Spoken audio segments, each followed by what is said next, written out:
We are live.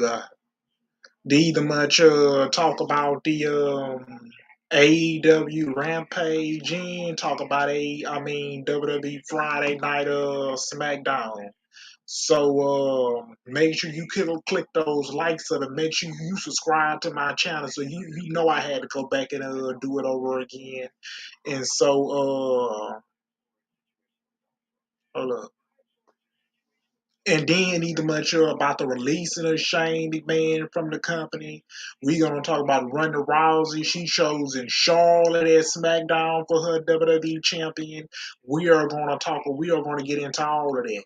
So we are gonna get into like you see, with me talking about WWE, they all are clowns. They all are Vince McMahon dick sucker. And then either much with Shane McMahon though, when he either much got into the Royal Rumble, and then you know he ain't had no. You know he was not never going to win it. How he was going to get booked it, and Brock Lesnar came out at WrestleMania 20 came out at the Royal Rumble at 28. He eliminated Matt Riddle, Drew McIntyre. He has eliminated Shane McMahon and won the Royal Rumble. Now he's facing Roman Reigns for that WWE Universal Championship in Dallas, Texas. And so with Shane McMahon though, ended up him and his son had Shane Man stood up to Vince McMahon, and then Vince McMahon he had his team and his so-called producers, and then you had Vince McMahon. Look, if that was Triple H was the producer, the only way what Triple H would have did, he either much would have changed those numbers, he would have started attacking, and then he would have went on and let uh Sasha Banks won the Royal Rumble and challenged Charlotte for that WWE championship because Sasha Banks though worked it so hard to get where she at, and then she turned around and teamed up with Belly. They done beat it. They Sasha Banks and Belly was in the WWE Thunderdome. They have done beat it. Alexa Bliss and Nikki Cross. They done beat it. Tamina Snuka. Either much beat it. Uh, Mandy Rose, Sasha Banks and Belly, they took over the WWE Thunderdome through the women's division as the WWE Tag Team Championships until they lost the SmackDown WWE Tag Team Women's Championship to Nia Jax and Shayna Baszler at WWE Payback and turn around and beat them on Friday Night SmackDown. And then Sasha Belly turned on Sasha Banks. Sasha Banks beated Belly at WWE Hell in a Cell and took SmackDown Women's Championship out for her. Beated Carmella at TLC, beated Carmella at the Royal Rumble way back in 2021. And turn around and have Bianca Belair in Charlotte, Bianca Belair teaming up against Nia Jax and Shayna Baszler at the Elimination Chamber and at Fast Lane. And because WWE should have never had those two together as tag team partners, WWE just could have built up Sasha Banks versus Bianca Belair in that feud at WrestleMania 30 36. This what WWE 37. This what WWE could have had did. And then to me, look, WWE the way how they is booking Sasha Banks, and then look, WWE don't care nothing about Sasha Banks. Vince McMahon, WWE did Sasha Banks dirty. And then you can have Sasha Banks coming out and do a promo and just drop the bombshell on these management or on these creator WWE staffers, and she can drop the pipe bomb on Vince McMahon old ass too. And you ain't nothing but a chicken shit on her. You don't give a damn about nobody else but Bianca Belair, Roman Reigns, Becky, and Charlotte. That's all you give a damn about is them. And long as your money going to Fox Network, the WWE Peacock, and US Network, that's all Vince McMahon no good ass care about. Cause with Sasha Banks, because look, I wouldn't be surprised if Sasha Banks, if she gets put in a tag team match with Belly, it really don't mean nothing for those WWE tag team championship. It just really don't. Because y'all don't even much have enough women on your roster. So y'all just need to vacate those WWE Tag Team Championships. And as to it with Shane McMahon. And then with Shane McMahon, if he goes over, if Tony Khan decided to reach out with him and sit and work out a deal with him, that look, much as I don't want to see Shane McMahon in AEW, I don't want Tony Khan to sign Shane McMahon, and it would affect him, his product over there in AEW. And then with Shane McMahon is a McMahon. I mean, he ain't gonna come in and take over AEW. He does not. Because if WWE, he wanted to face Austin Theory at WrestleMania, and then he will put Shane McMahon will put Austin Theory over. That's what he will do. And then with Shane McMahon is the one gonna end up putting putting him over. If he put Austin Theory over at WrestleMania, it really don't mean a damn thing. Because if WWE want Shane McMahon to come back down the road with WWE, maybe he will probably be a producer of the company, be a executive of the company. Because with Shane McMahon right now, I don't want to see Shane run AEW. And then if you either much bring Jim Cornette, he's sitting at home on his couch, either much making money off of his podcast, which you see every week on YouTube live, and he on, and he probably would say something about some Jim Cornette, probably open his mouth and talk shit about Dan Lambert. Look, I just can't stand Dan Lambert because he just one of this disgusting person who I ever seen on live television, who I ever seen. Dan Lambert, and then because I don't see Jim Cornette want to come in and be a general manager and either much want to book matches in AEW. I don't see that happening.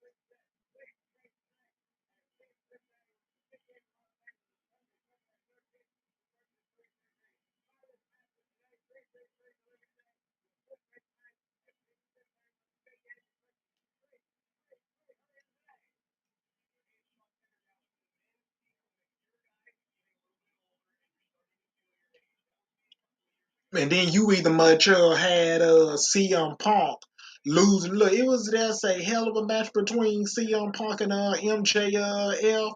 And then last week, because you know that CM Punk had to lose, and you know Wallow was gonna come out and hand the reign over to MJF so he can cheat the win because he needed help to beat CM Punk. He couldn't beat him on his own. So and you know that we probably would get a match between MJF and CM Punk coming up at a New Year's Revolution, and CM Punk can get his win back from MJF.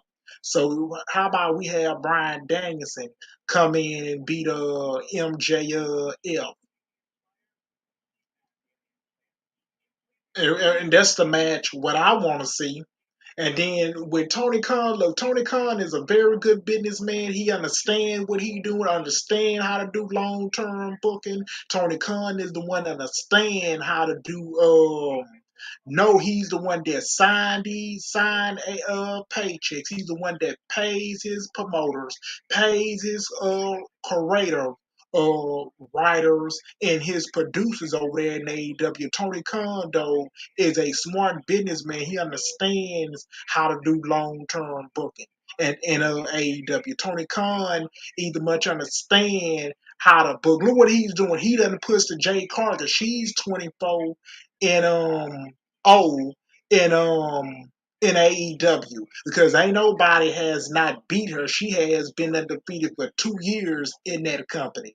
And then so you had Jay Carter versus somebody like an Emma Moon or a Tony Storm if she comes over there, and Tony Khan will be glad to have her. She would be treated fairly over there in AEW. But any way, either much with Tony Khan though, I don't need the thing. I don't need him to sign Shane McMahon.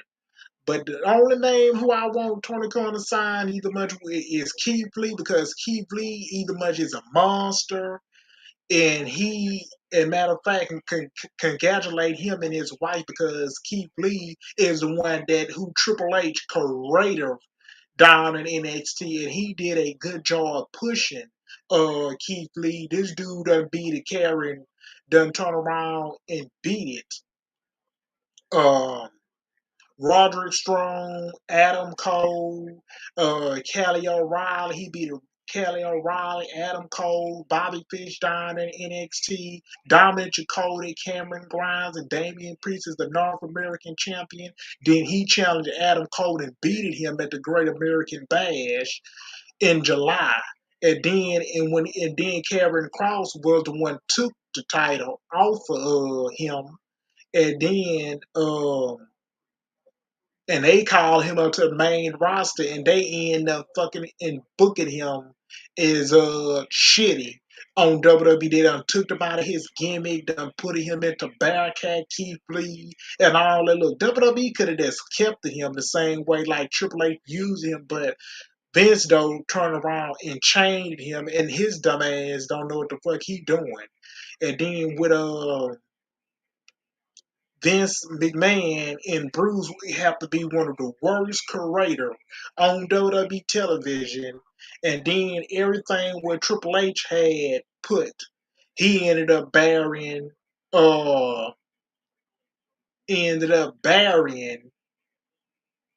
Keith Lee. He ended up when they called Karen Cross to the main roster.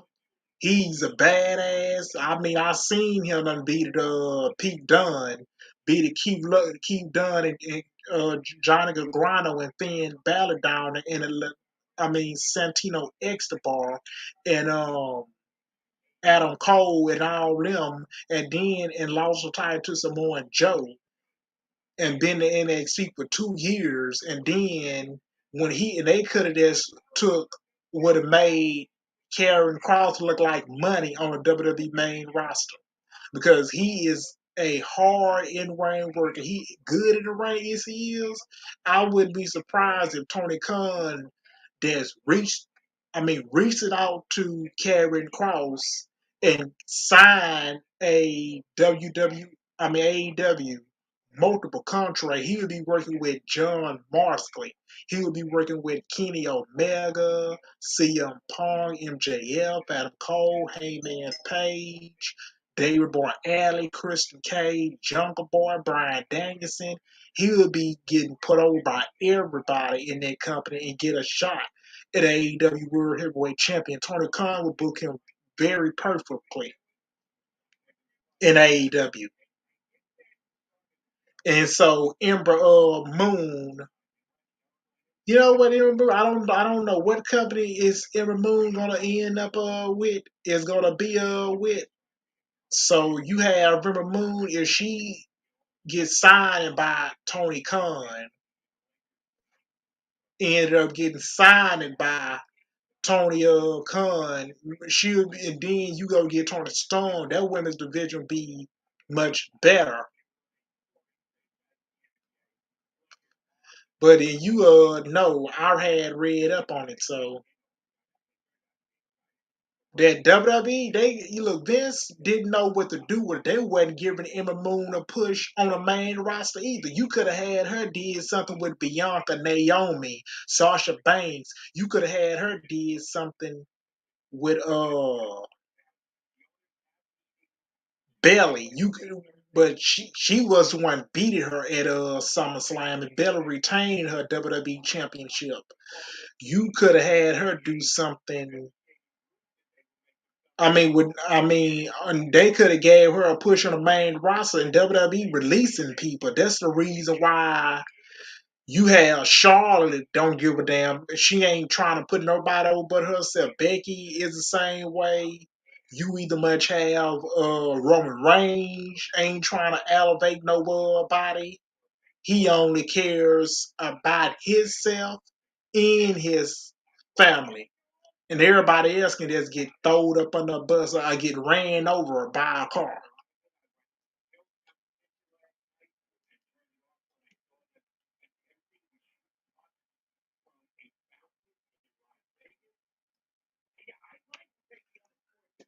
And Ronda Rousey challenging Charlotte the uh for the WWE Championship, and Charlotte have her one piece. You know Ronda Rousey is winning that title because Fox they want Ronda Rousey over there on that show. If she win that SmackDown Women's Championship at WrestleMania, then you have to have somebody come in. I wouldn't be surprised Sasha Banks takes the bet off of her, but it's gonna have to be a triple threat match. We see Charlotte gets involved, or you win a WWE Money in the Bank briefcase.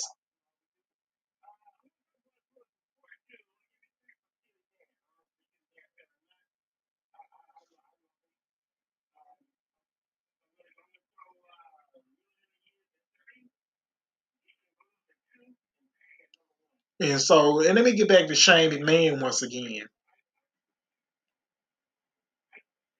So a news report has claimed that Shane McMahon was unprofessional and complaining to a lot of people after his idea were voted at the 22 Royal Rumble. Shane McMahon made his surprise return to WWE TV at the Royal Rumble. He entered at number 28 and he eliminated Kevin Owens before bringing Thorne over the top rope by Brock Lesnar.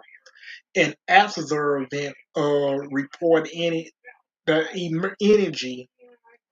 the Moors claimed that McMahon had a lot of heart for his role in producing the match, and that has planned it.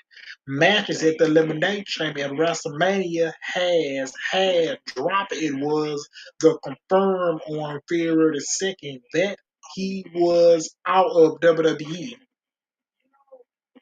So now a new report from Dave Meltzer has shed some light on the event, which led to Shane McMahon's departure, claim that he acted unprofessional after having many of his ideas from the Royal Rumble match voted by his WWE term Vince McMahon. So, speaking on wrestling, obvious, Road Melter added the Shane O'Mac talk down to a lot of people. He was let go so that the major thing is all seen from the Royal Rumble, and there were a lot of people that said he was very unprofessional backstage. It was just a mess. They just keep changing the match over and over again. He wanted to do it one way, then Vince would vote if Brock Lesnar was pushed for other things. Brock got a lot of what he wanted, and Shane did get a lot of what he wanted. And then Shane complaining to a lot of people, and I guess talking down to a lot of people.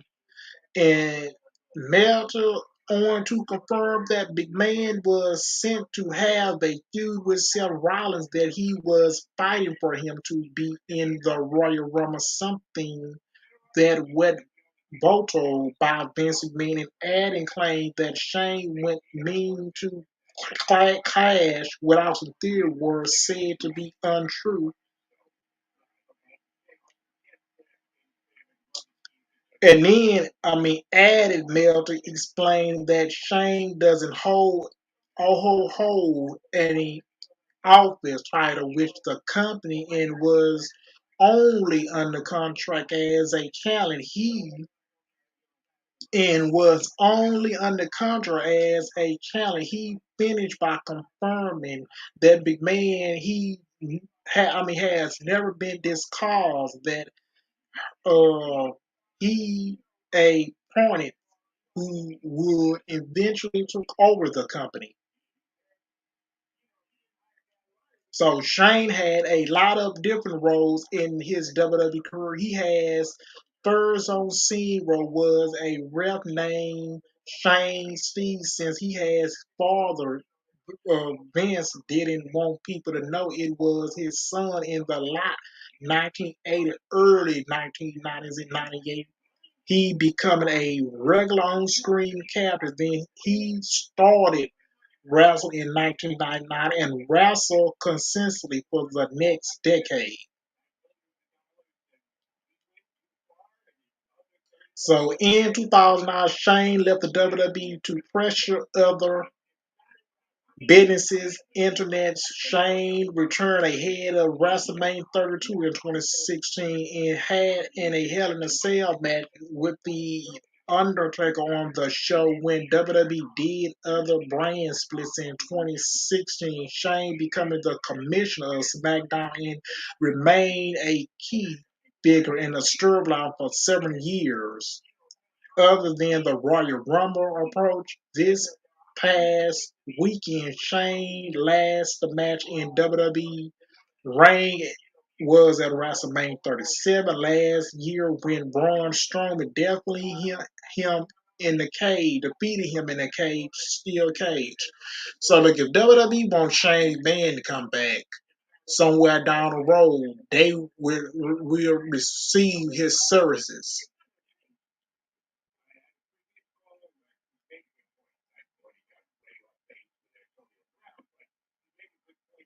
And let's get into SmackDown. So it wasn't that much going on. So the week in WWE SmackDown was the Blue Brand first showed after uh, the Royal Rumble, which saw Ronda Rousey and Brock Lesnar emerge as a big winner on that show. WWE having promoted Rousey beginning on SmackDown this week.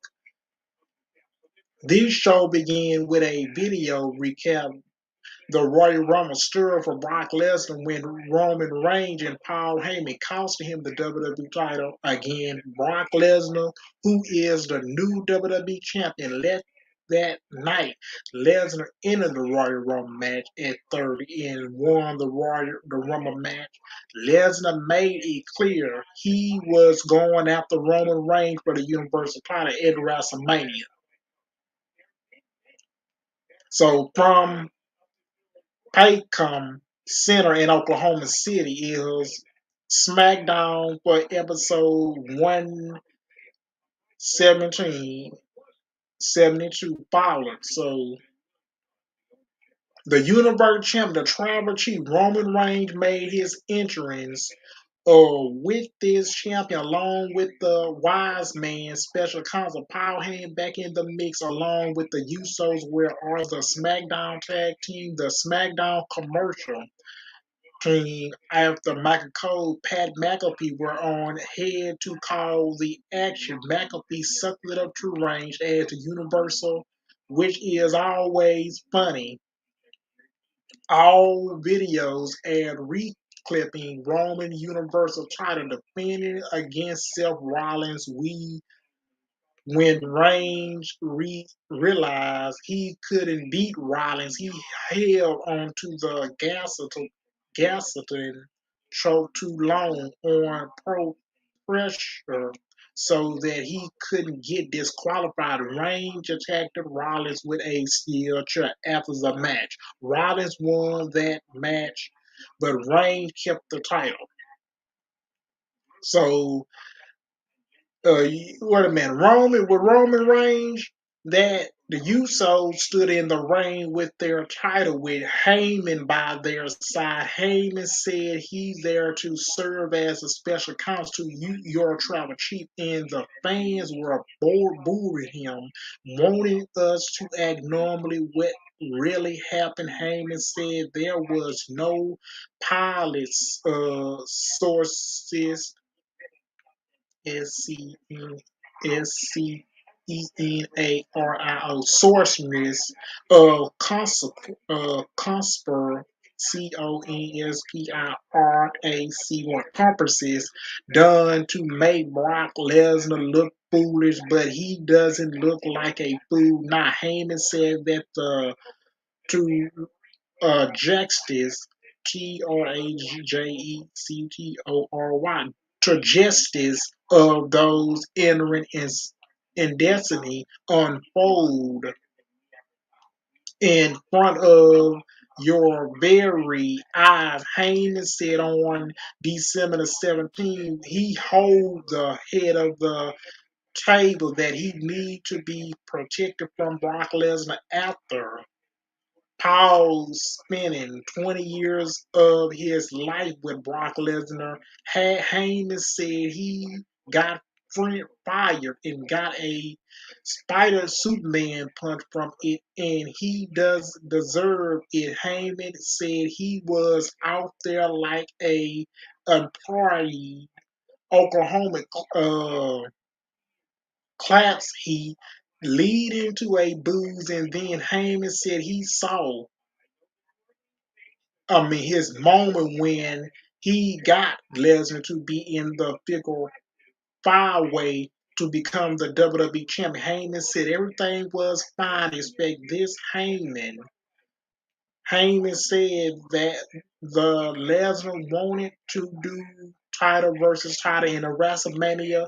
Paul Heyman said it was stupid. Heyman said that Lesnar looked like a Shamug, and now he acted like a Shamug. Heyman said he knows he had no way out.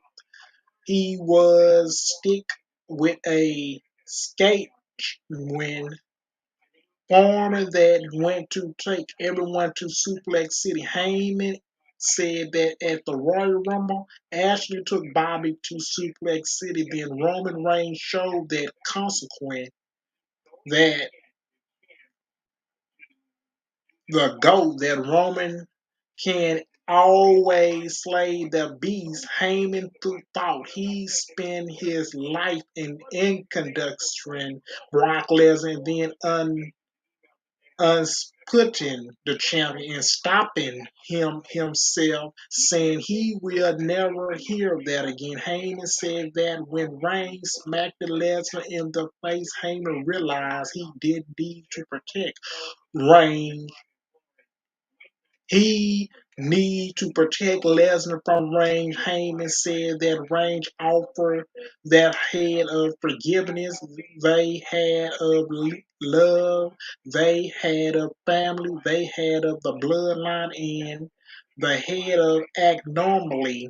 Heyman said he had Reigns that WWE Championship, which Reigns used it to smash Lesnar in the face and become a Reigns and Lesnar pin Brock to become the new WWE Heavyweight Champion. Heyman said that you know how to acknowledge there will be no title versus title champion versus champion at WrestleMania because Lesnar will not get what he wants. Heyman said that Lesnar will do what Reigns want him to do at WrestleMania. Lesnar will acknowledge the champion Roman Reigns and Heyman. Paul Heyman, acknowledge you Roman Reigns as my tribal chief. Heyman want OKC to acknowledge you tribal chief, which lead to boos and cheers. And here come Goldberg. Dang. And to me, WWE bringing back Bill Goldberg and then having him do a match. You did it against Bobby Ashley at SummerSlam. Did it against Bobby Ashley at WWE Saudi Arabia, and he got his payback.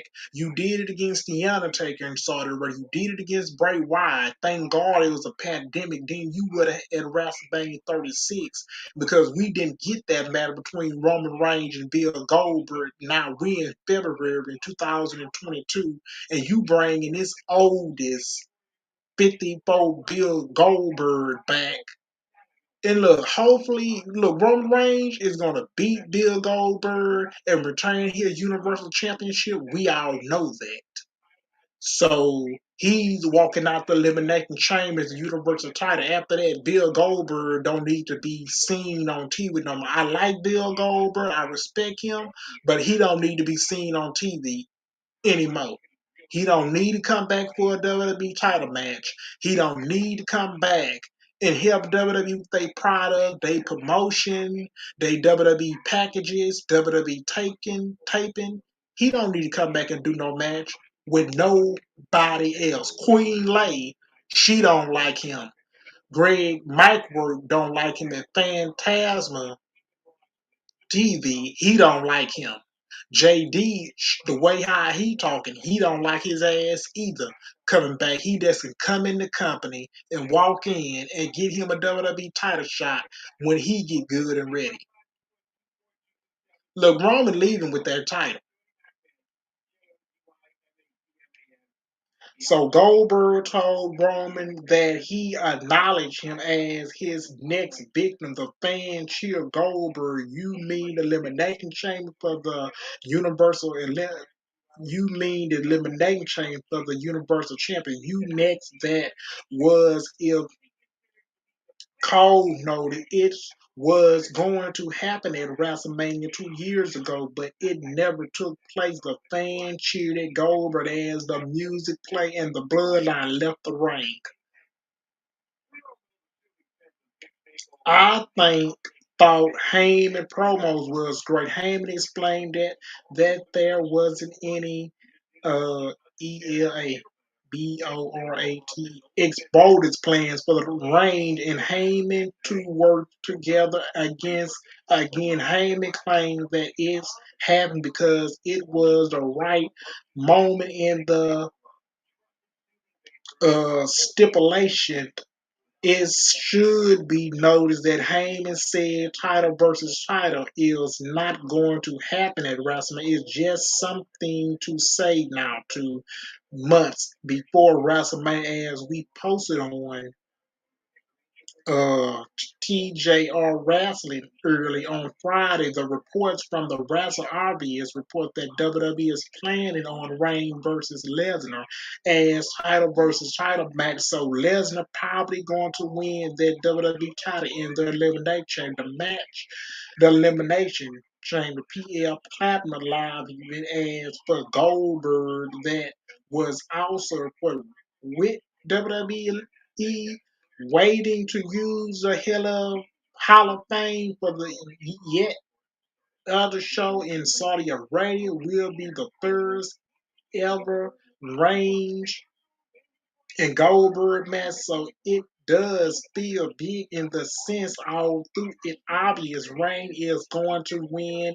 Goldberg promos was simple and strange to the point. Yeah, oh yeah, he's winning. Okay, we get title versus title. Then you have Roman Reigns. Do you want Brock Lesnar to win the title because you probably gonna see Brock Lesnar hold on? He be the one that ends Roman Reigns 522 days winning streak and end his long title reign, and then you have him going to SummerSlam with the WWE Championship. And look, we need dog. How you gonna do that? Seth Rollins gonna have to win the Money in the Bank and come in and cash it in and take one of those titles off of Roman Reigns because you know Fox ain't gonna let him go to USA.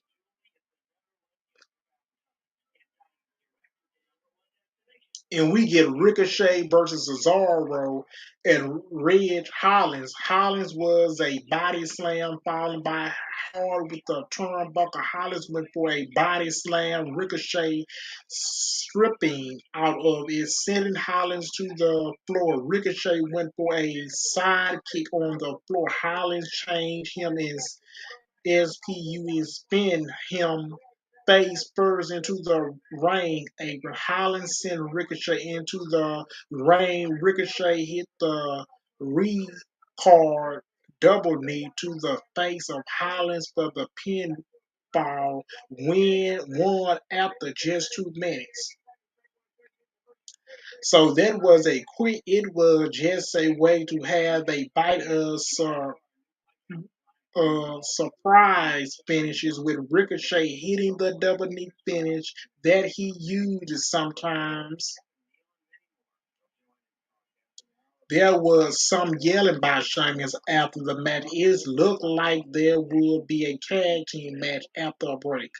So we get Sheamus and Riddle Hollins versus Cesaro. Sheamus put his jacket on McAfee for the match. Cesaro starred for his team. Then he broke free and Ricochet tagged in with a springboard crossbody block, falling by a lion suit for a 2 count. Ricochet with a kick to the chest. Cesaro with a clothesline on Sheamus, and Ricochet hit a drop kick on Hollins, and Ricochet tries a move on the floor. Hollins grabbed him and sent him to the apron, and Sheamus with a roll up on Cesaro, who comes back with any uppercut. Sheamus with a kick that knocks Cesaro down. Sheamus up top, which leads to Cesaro limping with a driver kick. Cesaro with a superplex well on the middle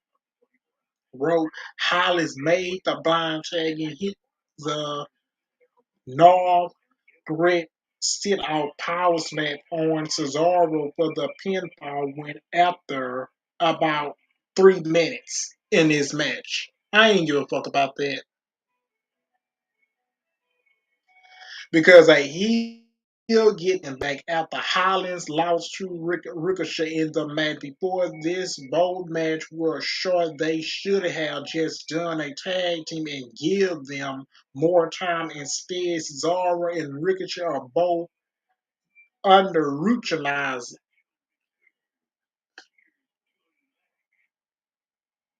I did not give a fuck about that. The Viking Raiders made their entrance, joined by Iker as the Usos defending SmackDown team titles against the Viking Raiders at the Elimination in 2 weeks on February. Uh, Jimmy Uso and Jay versus Iker.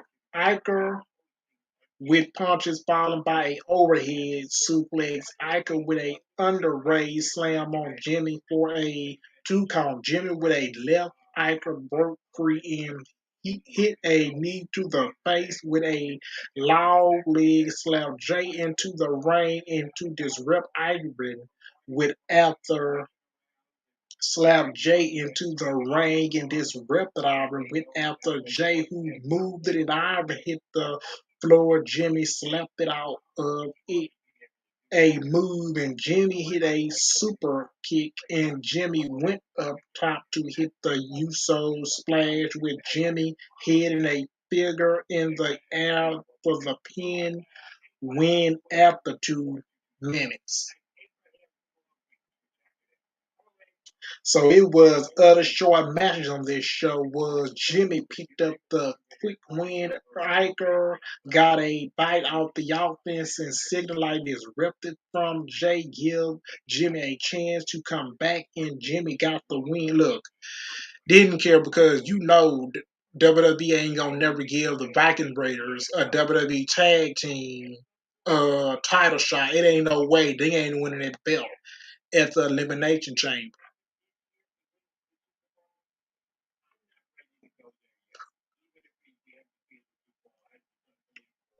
Aaliyah beat Natalya in 3:17 on SmackDown a few weeks ago when they had the rematch. Natalya got a disqualified against Aaliyah. Those 2 ideas were half of the matches, and now Aaliyah made her interest for a match. And you look, Natalya in it with the 22 grandest world record book or a book that had that on the cover. Aaliyah versus Natalya. Aaliyah was wearing a 317 chat and tries to roll up right away, but Natalya kicked it out into Natalya worked it over Aaliyah with a repeated kick in the corner. Aaliyah come back with a roll up or two. Aaliyah with a forearm. Natalya approaches her in the corner and Aaliyah hit a head. Since Aaliyah come back with throw press falling by punch. Aaliyah connected a move into a bulldog for two. Natalya come back with the spinning disc clothesline. Natalya sent Aaliyah into the apron, the barricade, and the apron again. Aaliyah sent Natalya into the barricade. The ref Aaliyah sent Natalya into the barricade. The ref was counting them out, and Aaliyah got back in before the 10 count. Natalia lost by a count. It was about 3 minutes. It's another match. I ain't care. So they worked it hard, but it was other bad finish to a match just like their last match when Natalia lost by DQ. I get that. The story is about Leah picking up wins and having the average over Natalia. I just think it's lame. We're making a veteran wrestler like Natalia look dumb instead of looking a experienced wrestler. I mean, that's how WWE booked it, SmackDown. So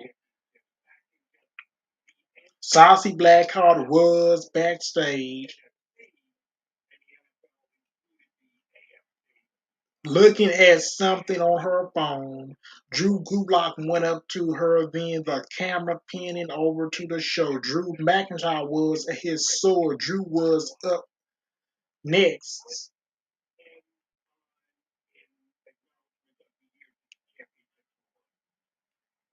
And I mean, Drew McIntyre made his entrance street close along with his sword in his hand. Drew was take out by Happy Corbin and McIntyre. Moss on January 1st. So when Drew was back at the Royal Rumble last Saturday and eliminated, Corbin was Moss easily. Drew misses 4 weeks with a neck injury.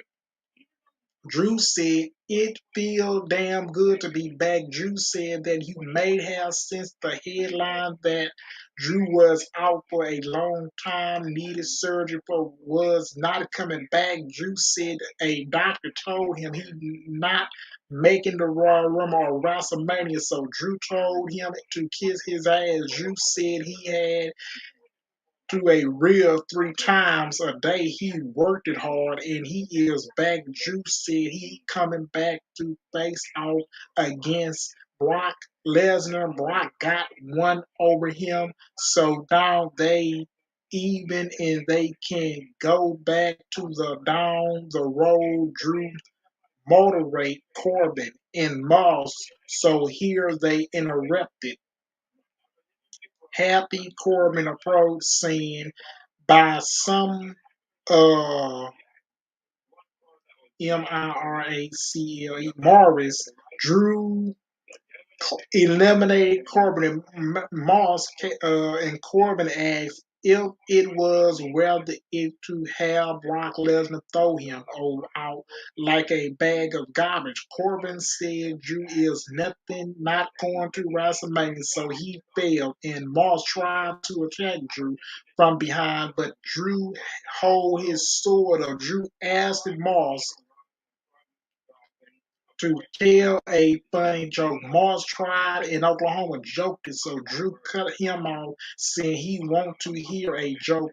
McIntyre joked it. Moss told a tumbling joke. The crowd boos, and Corbin laughing about it.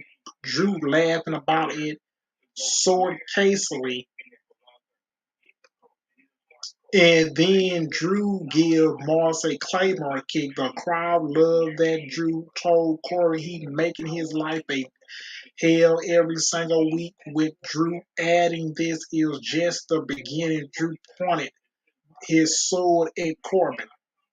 That was a good promo from Drew, who remain a popular babyface that the crowd like it lot, and I am sure the time will come where he had that feud with Roman Reigns, but it's not going to be until WrestleMania. Later in the show, they announced Drew again Moss at the Elimination Chamber pop pay-per-view, even though Drew already beat him at day one. Last month, Awesome is going to lead to McIntyre versus Corbin. But WrestleMania all through, I wish they had something better for Drew. I am just not sure what else they would have for Drew at Mania. I don't know either, but this Mad Cosmo, this ain't no feud who Drew McIntyre feuding with Baron Corbin either, so nobody don't give a shit about Baron Corbin. And so this match is just I don't care for because Drew McIntyre will be getting that man. I don't see him getting involved in a triple threat match with Brock Lesnar and Roman Reigns. I don't see that happening at WrestleMania unless he win the Elimination Chamber and get a title opportunity.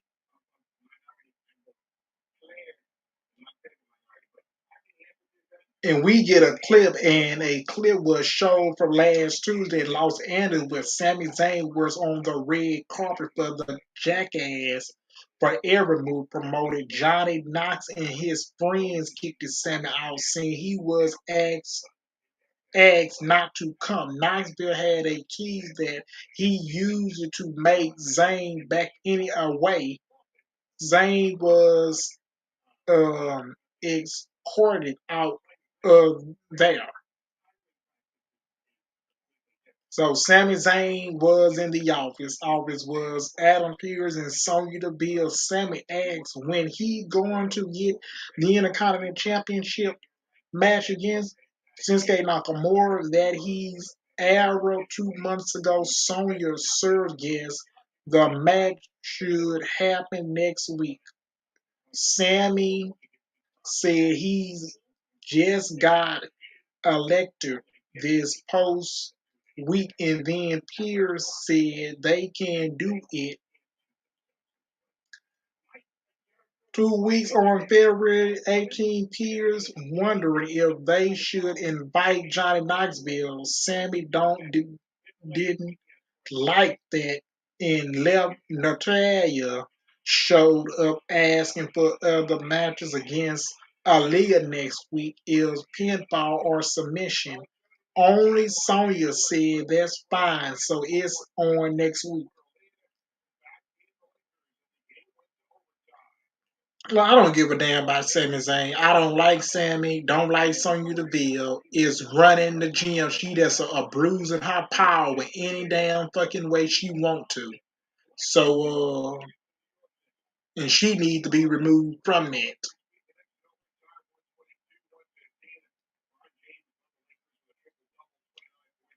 So we get Rick Boogs and Shinsuke Nakamura, the Intercontinental Champions. The good talk wasn't working, so that was a um, act where put the music players in the building, so it was okay. Pat McAfee was dancing on the table. Usually Nakamura against Jinder Mahal in the match after the break.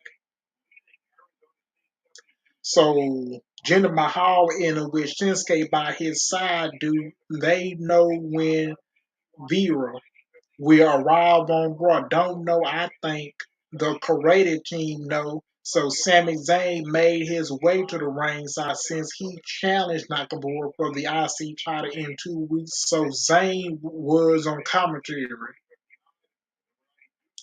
So we get Shinsuke Nakamura versus Rick Boogs and Jinder Mahal. Mahal wanted for a body slam. Nakamura stripped it out of it and hit a side kick to the head.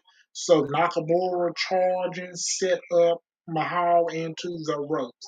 And Nakamura hit a siding Graham slam. Nakamura changing Mahal move, and Mahal lifted up Nakamura into a move with a his kick. Hitting Nakamura in the ribs. Mahal dive his knee across the thorn of Nakamura. Mahal sent Nakamura to the ropes, leading to a jump knee for a two. Mahal grabbed a chant lock. Well, Zayn complaining about beginning electroshock early in the week. Nakamura got back up and jumped it and kicked it. Then a spinning kick. Nakamura hit the cushion knee to the face for the pin, a win after 3 minutes. So it was yet a quickly match on the show. Nakamura got some basic offense, easily drawn by Nakamura, I mean, counting with some kicks in the kisser knee.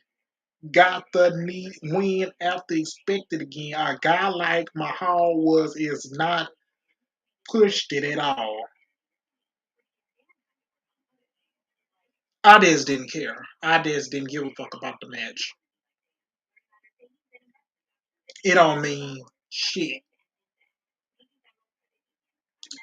So we get a progress match. Full replay was showing fall of the Royal Rumble with Naomi eliminated Sonya Deville when Naomi tries to save herself shortly after Sonya pulled Naomi onto the rear the save.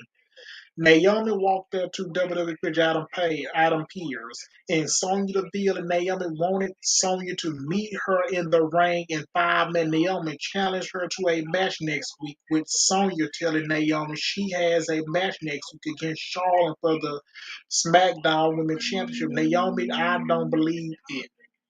Then Pierce said, "You may not believe Sonya, but Adam Pierce's offer." Naomi told Sonya that keep her safe for now. But Naomi getting a SmackDown Women's title match because Sonya Deville fear her instantly booking decision there. I don't expect Naomi to win, but I am all for more title matches on TV. Look, Naomi ain't winning that title, because they saving it for Ronda and Charlotte, and I already just told y'all that. And she ain't winning it. She ain't winning that title.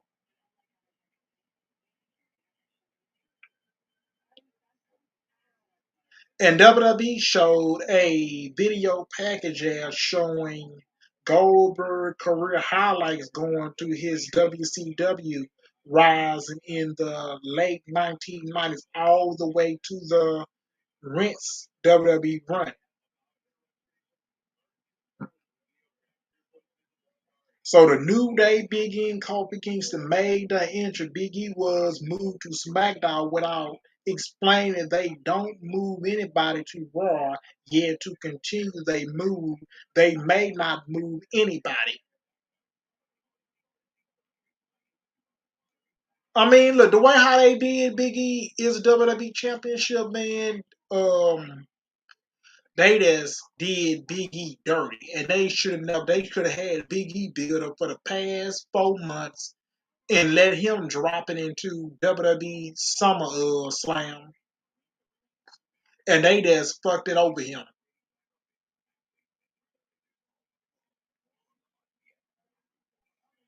And we get Natalia was interviewed by Kale Bragg. Natalia was asked to give a preview of next week Dragon Styles match with Aaliyah when Natalia opened the women's locker room door. Aaliyah walked it out and had a stare down. Aaliyah left Natalia, so next week in left. So we get Los Luchadors was showing down a photo shot early in the New Day interrupt them, marking them led lead to this match. The New Day Big E and Kofi Kingston versus the Los Luchadors, Angel and Alberto. So Kingston jumped off Big E back from the corner splash, and a Big E hit a clothesline for Kobe, jumping over Big E for a splash, and Angela Alberto tagged in with Big E, dropping him with a back elbow. Kobe hit a running kick to Alberto chest. Alberto set up Kobe upside against the ropes. Humberto kicked Big E off the apron. Kobe aboard both luchadors guys well on the apron. Then Kobe went for a springboard attack on the floor, leading to Angel hitting a super kick on honest that lead to a break. The match the match continued with Kobe as the face planted against hit Kobe with a leg drop, and then Angel whipping his pants at Big E. He had the shortest unarmament. Alberto tagging with a belly to belly suplex. Alberto with a body slam. Alberto took a well to go up top. He jumped it off with a moonsault, and Kobe got the 2 feet up into block. Big E got the hot tag, leading to a filming offense and Angel, including the two belly to belly suplex, to belly side slam, some chops in the running splash at Big E went a left. Angel stripping out and hit a back statement.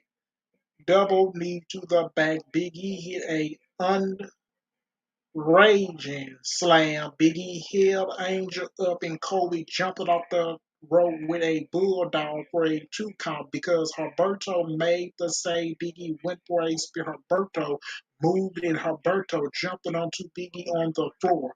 Angel with an inside crater on Kobe for 2. Herberto tag and leading to a missile drop kick. Well, Angel had Kobe on his shoulder, and Humberto Pin only got a 2 count. Kofi avoided a double team attack, leading to a stomp to the chest of Alberto Angel with a super kick. Big E tagged back, and Kofi with a kick to the face. Big E picking up Angel for the double team midnight hour for the pinfall win in a match just under 10 minutes. I ain't careful. They put Big E in a tag team match and they end up ending his WWE championship. So it was the longest in a best match on the show. All three was still under 10 minutes. The final few minutes were awesome with some big moves from both sides.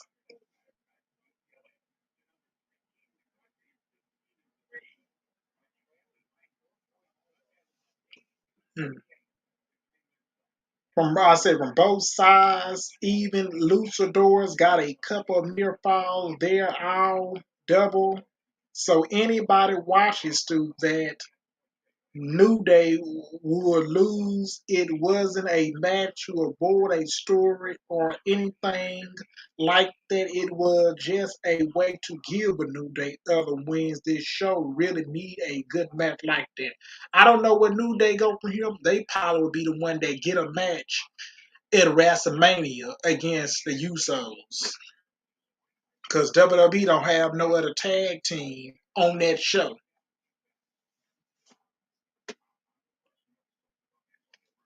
Hold up. Let me blow my nose. I'll be back.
A video ad showing that the Royal Rumble Ronda Rousey match highlight with Ronda Rousey enters at 28 to make her WWE return after a near 3 years. Rousey was in the final two with Charlotte Flair at the elimination to win. So Charlotte Flair made her answer Charlotte Women's Championship for the main event. Promo segment, they promoted Ronda Rousey during the show with Cole saying Charlotte wasn't going to let Rousey steal the spotlight.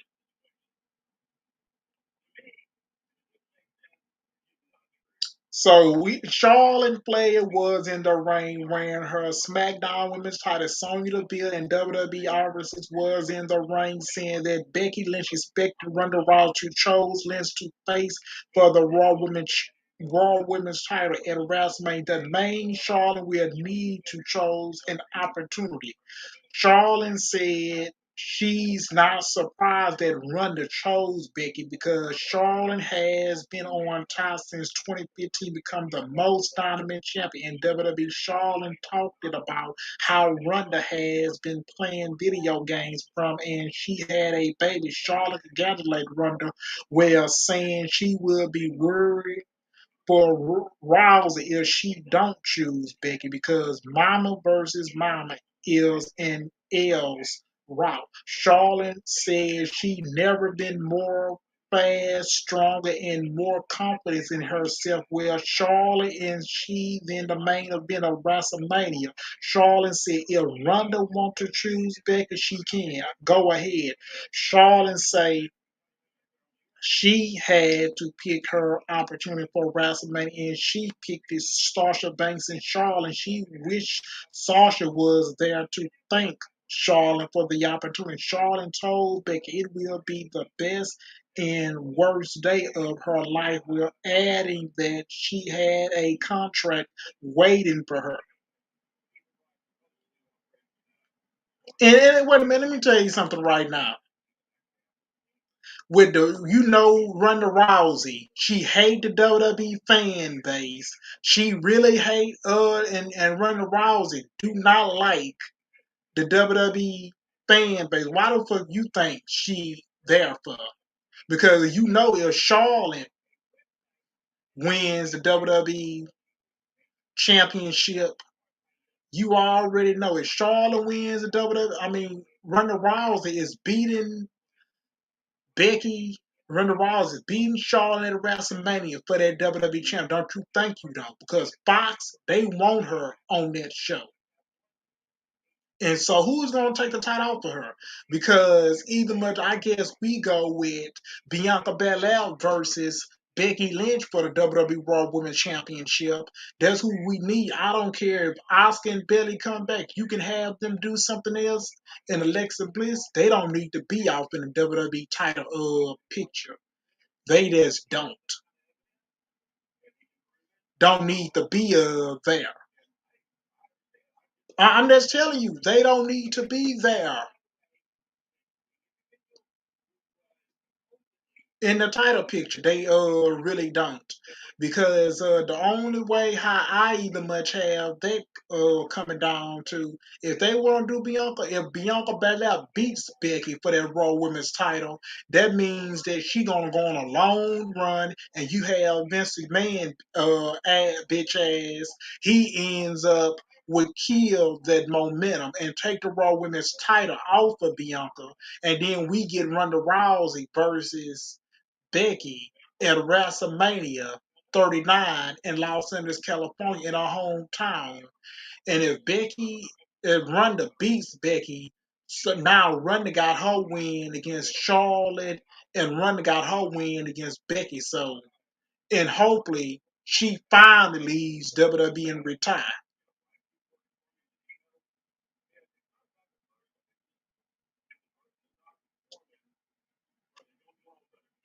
And so we the much get Ronda Rousey in the Royal Rumble winner made her answer in the black leather jacket, got over it from the crowd. Rousey got in the ring with Flair in Deville with the announcement. Nothing. It was Ronda's first time on SmackDown.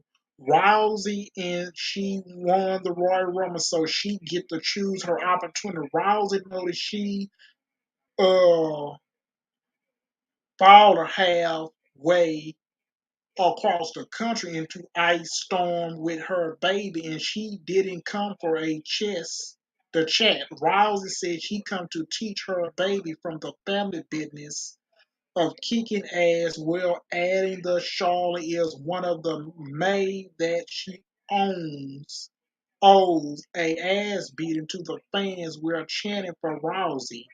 Rousey told Flair that she is not surprised. We are adding that she is just first. Rousey, see you at WrestleMania, bitch. This was it as well.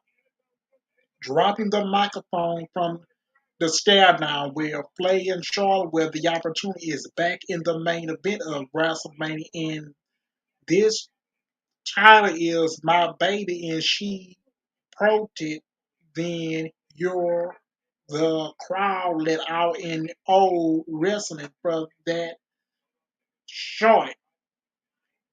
That shot that Rousey took off her jacket. So Sonya got in Rousey's face, telling her she has a tumbling tempo. And Sonya tells her what to do, not the other way around. Rousey put the veil on her shoulders, landing to a spinning slam. The mate, Matt Rousey applies a armbar on Deville, on who was written in pain right away. Rousey had a stare down with Flair that was the end of the show. I'm glad she broke this Sonya Deville damn arm, and she deserved the last bit of it. So I'm glad she broke it her arm, and the bitch deserved it. So Flair versus Rousey expected after with WWE plans begin to do that this year, and then Lynch versus Rousey next year, I don't mind it because it's a big match, and the year has impressive showing against each other as a virus here near 4 years ago. They powered headline the first night of WrestleMania together. Charlotte was her unsure a uh, a self in the promo. Rousey was in the badass babyface role, and Deville was the authority figure trying to show off the power she has. But Rousey shut her up easily, and the fans liked that maybe they do a angle saying Rousey is suspended for a few weeks for attacking Deville in a order to build up Rousey return. It will make Rousey more popular if she had to deal with the heel champion along with a heel authority figure. You know what? That was the end of SmackDown. So I done read my notes on SmackDown. I am through with it. I ain't got nothing else to say about SmackDown.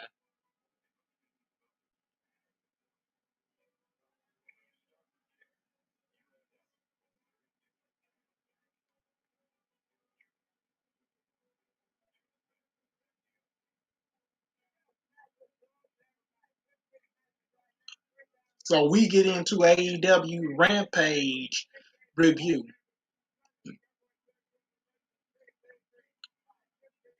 So we get this is going to be a Cardinals review. I am not going to write all out long amount detail or any like that. I watched the show on the couch instead of sitting at a laptop writing as watching a just need a bite off a writing break. So here in are my thoughts on the this 60-minute show.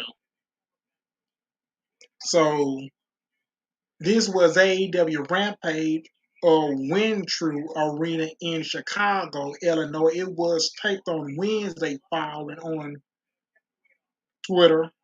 So we get it's Friday and you know what that means. The commentary team was Excalibur and Chaz, and that year Chris Jericho no Ricky Stark because he was in a match this week. Adam Cole defended even it was just a short match to put over a top contender in Cole against a guy that really wrestled a singles match on TV. Evil, they just don't use Evil, or most of the Dark Order, most or TV anymore. Cole won clean with the ring, a running knee broom for the win in under 3 minutes. So after the match, Cole made it clear he's going after the AEW title since Cole is at the top of AEW peers pre-calls rankings that are suspicious to meet. He's probably going to get the AEW title match at the Revolution pay-per-view on March the 6th. It make a logo since Cole at a heel. Well, Heyman and Adam Page is the babyface world champion that should beat Lance Archer next week on Dynamite.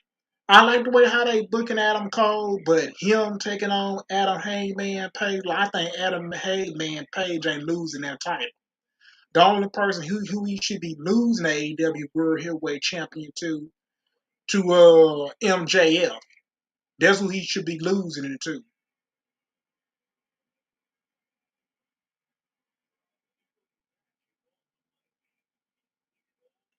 So two great athletic here. The problem with a match like this is nobody thinks that Cassidy has a shot to win, or should they think that is just a way to have Sammy win a match? Sammy hit a GTH knee to the head for the pinfall when it went around 9 minutes it ranked. So it at 3.5, 4. So after the match, Andrade went after Sammy Guevara until Darby Allin made the save. It also approached as thought Darby was ending it in the TNT title. It looked like Sammy has a couple of pretending future opportunity. So the other announcement, Hook will face one of QT Marshall's students next week on Rampage. I pretend I quit winning for Hook. So Layla Hurts did a chop attack on Chris Stark during an interview segment. Layla hit Chris with a chair to the back. The future has showed Stark to build after Layla turning heel and find AEW needs more non-title feuds for the women's. So Thunder Rose defeated Martinez by disqualification. So the working hard and it feels like a intensity fight. The good things about Martina is that she got a lot of experience. Will also have credible. She not going to be lazy out there. Rose is very good as a face to so they'll work well together.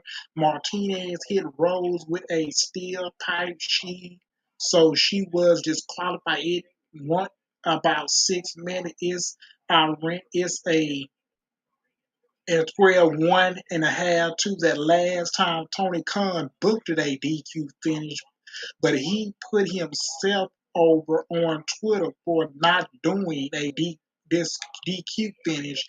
Anyway, it should lead to Torn Rosa um, and Martinez rematch. It is probably a street fight taping match where they are allowed to use weapons and nothing wrong with booking a DQ sometimes.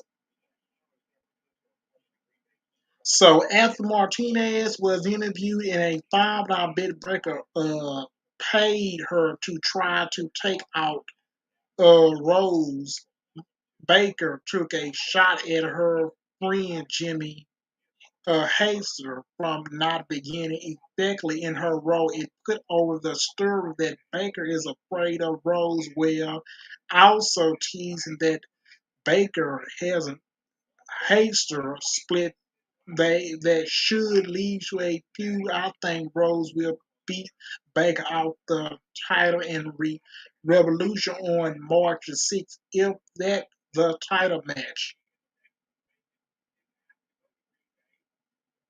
Um, yeah, Britt Baker is gonna be the one beating Thunder Rosa. I don't know if we get that match at Revolution. I don't know. We will see. Who is that in the shadow though? Came in. I'm gonna read this. BOM Red. Yeah, subscribe to my channel.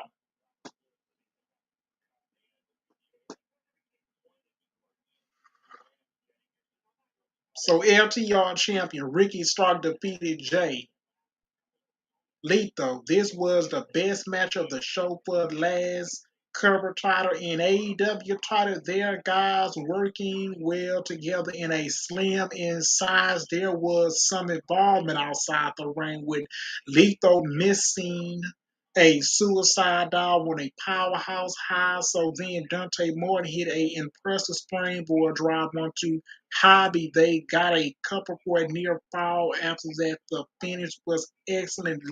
um, Lethal was going for his lethal injection moves off the rope, but Starks changed him and hit the Rose Hobbo power slam into a pin for the win. This went about 12 minutes and I rented it at 1/2 they need to put Starks in TV matches more hours. Some with Lethal they both good and they both under racelet. They can probably do some Starks Hobby versus Lethal Martin in a tag team match as well.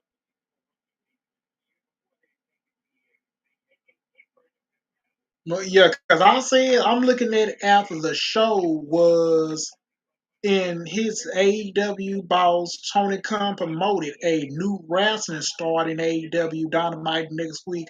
Hope for his big surprise is better than it has in Jacksonville. Jaguar, thank you for the Jalen Ramsey trade. Go to LA. Rumors in the Super Bowl. Oh yeah, it's coming up tomorrow. The Super Bowl is tomorrow.